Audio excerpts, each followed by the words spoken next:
Hello everyone. Today we are making a banana cake. It's very unusual in assembly, with a tender sponge, very tasty cream, and such a bright banana flavor. Today we will be cooking, it's really cool. This cake can be made not only with banana, but with different seasonal berry flavors. So, the first thing you need to do is preheat the oven to 180 degrees, so that when you have whipped the sponge, you can immediately put it in the oven and it doesn't sit on the table. Put 5 eggs into the mixer and start whipping them. Here's an important point. You need to whip the eggs as fluffy and long as possible so that they increase in volume. Several times, so that the entire mixture is fluffy. The more you whip, the fluffier your sponge cake will be. Be sure to add a pinch of salt and continue whipping.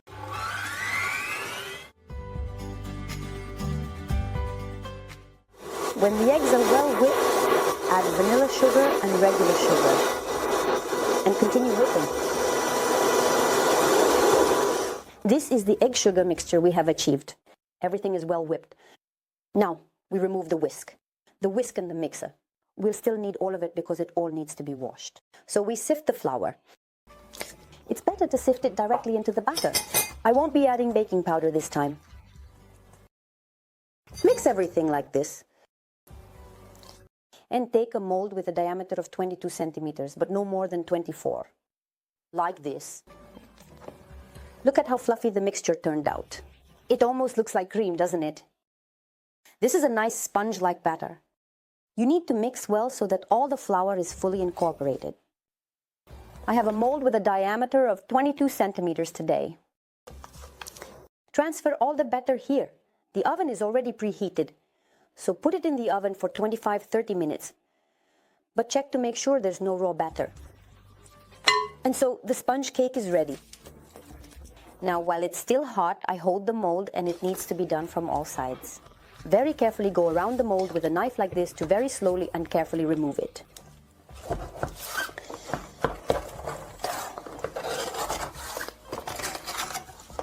Now, open the mold. And let the sponge cake cool. It turns out to be tall and beautiful, but it needs to cool down. It cannot be cut yet. While the sponge cake is cooling, let's prepare the cream. You can make any kind of cream here.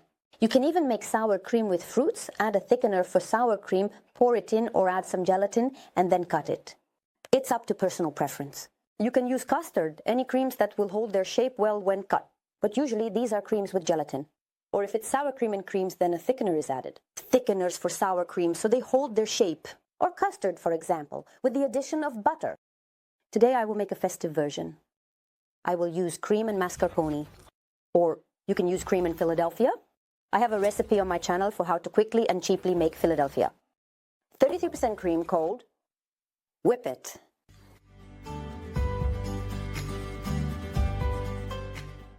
Add powdered sugar when the whisk leaves traces on the cream.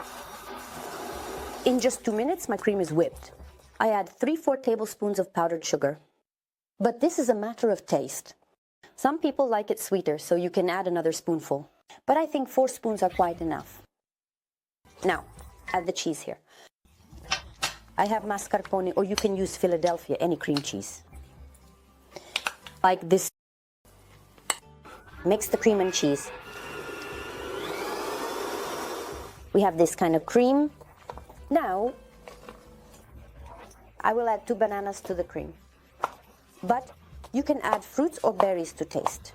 You can add frozen ones if you thaw them first. Any berries you just have in the freezer for reserve.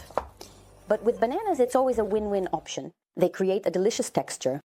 Bananas on top of the cake. Do not place them so they don't darken. Only in the cream.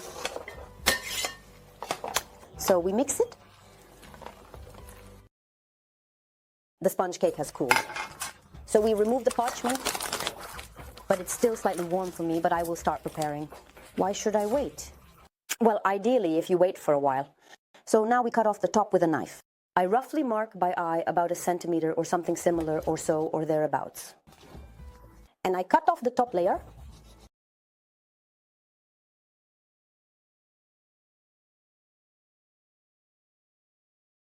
We remove the lid. It's small, not very big. Now we take a small knife. And what do? We leave about 1 centimeter and cut out the pulp. Just don't damage the sides and the bottom. We carefully transfer the cream into the resulting, well, let's say shell. Well, actually, it's very tasty. So, like this. The cream fits perfectly. Mine is 22 centimeters. If you take 20 centimeters, yours will be a bit lower but larger. That will also be good. But more than approximately 24 centimeters is not advisable because it will be too low.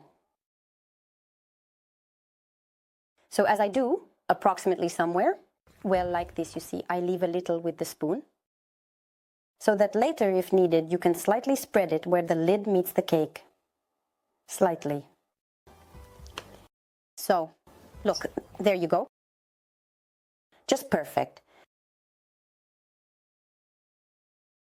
Now, we cover it with the lid. Like this nicely. And nothing is visible, right? Look how wonderful. Now, with the remaining cream, I do this. Take a dessert knife. Take the cream. You need to spread it in a thin layer like this. But not too much. Spread it, just so that the crumbs, which we will sprinkle on top, stick.